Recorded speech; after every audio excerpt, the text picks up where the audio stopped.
When I was a child, I had an overactive imagination. Every creak in the night, every shadow on the wall, they all became the monsters in my nightmares.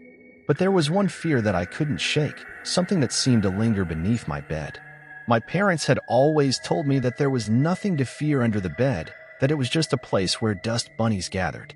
But one night, as the clock ticked away the hours, I heard a soft, raspy whisper coming from beneath my bed. "Sure, don't scream," it hissed. I froze, paralyzed by fear, my heart pounding in my chest. I wasn't sure if I had imagined it or not, but I knew something was terribly wrong. I had no choice but to peek down, slowly and cautiously, to see what was hidden below. There, in the dim light filtering in from the window, I saw a pair of pale, bony hands with long, gnarled fingers gripping the edge of the bed frame. My pulse quickened, and I held my breath, terrified of making any noise. The figure's eyes gleamed with a sinister hunger, reflecting the faint moonlight. The killer, hidden beneath my bed, was just inches away from me. The room was chillingly silent except for the sound of my shallow, panicked breathing. I wanted to call for my parents, but the fear of alerting the intruder kept my voice locked in my throat. The figure under the bed slowly began to emerge, sliding out from its hiding place like a grotesque, nightmare creature. I could see the rest of its body, clad in tattered, blood-stained clothes. Its face was obscured by a grotesque mask that resembled a twisted, malevolent grin. I watched in horror as the killer crawled out and stood up, looming over my bedside. It carried a wickedly sharp knife, and its eyes remained fixed on me, cold and lifeless. My mind raced, trying to find an escape, but my body was frozen in terror. With agonizing slowness, the killer raised the knife, ready to strike. As the blade descended toward me, I couldn't hold back my scream any longer. My parents burst into the room, the door crashing open. The room was empty. The killer had vanished. They comforted me, assuring me it was just a nightmare. But I knew what I had seen, what I had felt. It was all too real.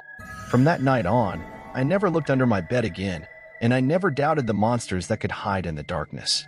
The fear of what lurks beneath still haunts my nightmares, and to this day, I check under the bed every night before I sleep, praying that I won't find the silent observer waiting for me once more.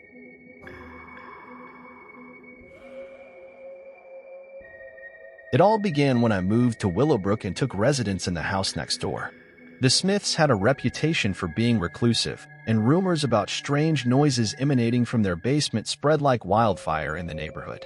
One moonless night, as the chilling wind whispered through the trees, I heard it, the faint, anguished cries coming from beneath the ground. My curiosity got the best of me, and I decided to investigate. I crept over to the Smiths' yard, my heart pounding with trepidation. The basement door creaked open with eerie reluctance, and I descended into the abyss below. The dim light bulb barely illuminated the space, casting long shadows on the concrete floor. As I ventured deeper, I discovered a room filled with the tools of a madman. A twisted maze of chains, blood-stained walls, and a collection of grotesque masks. But the most chilling sight was yet to come. At the far end of the basement, hidden in a dark alcove, I saw a figure hunched over, feverishly carving something into the wall. It was the Smith patriarch, Mr. Smith, clad in a grimy apron, with matted hair and wild eyes. He turned to look at me, and a malevolent smile crept across his face, sending a shiver down my spine. In his hand, he held a wickedly sharp knife, glistening with fresh blood. With a guttural voice, he said, "You shouldn't have come down here, my dear. Now, you'll have to stay." As the realization of the horror I had stumbled upon sank in, I turned to flee, but the basement door had slammed shut. Mr. Smith lunged at me, and I narrowly dodged his blade, desperately searching for a way out. The basement became a twisted labyrinth, and as I eluded Mr. Smith's relentless pursuit, I discovered other victims, their lifeless eyes haunting the walls. They had met a gruesome fate in this macabre chamber of horrors. Hours felt like an eternity as I navigated the labyrinth, my heart pounding, my breaths labored.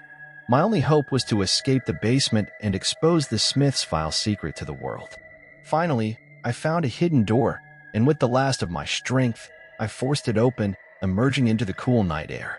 I called the police, who arrived at the Smith residence, arresting Mr. Smith and uncovering the full extent of their heinous crimes. The town of Willowbrook was forever changed by the horrors hidden beneath that seemingly ordinary suburban home. The basement's dark secret became a chilling tale that served as a constant reminder that evil can lurk in the most unsuspecting places, just waiting to be discovered by an unwitting soul.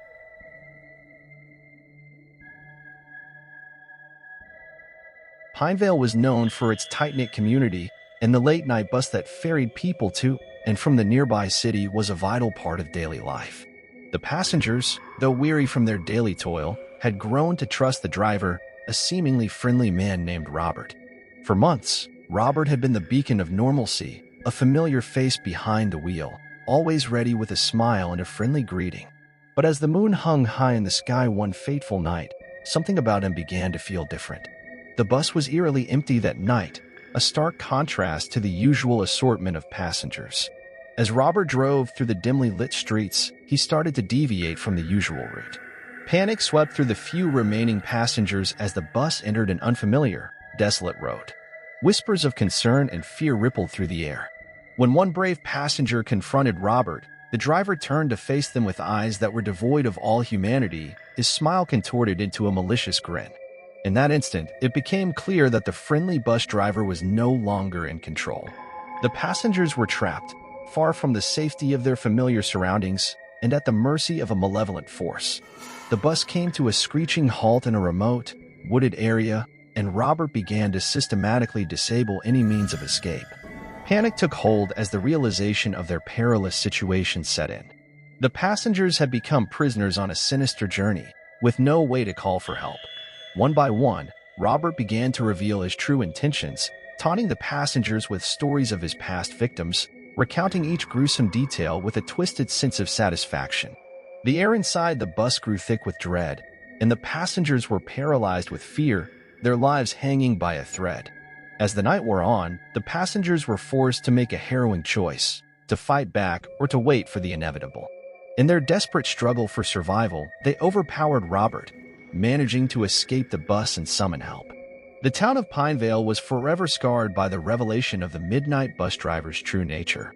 The sense of security the town had once enjoyed was replaced by a haunting fear that evil could lurk in even the most familiar and trusted faces. The midnight bus became a symbol of the darkness that can hide beneath the surface of everyday life, a chilling reminder that danger may be just a ride away.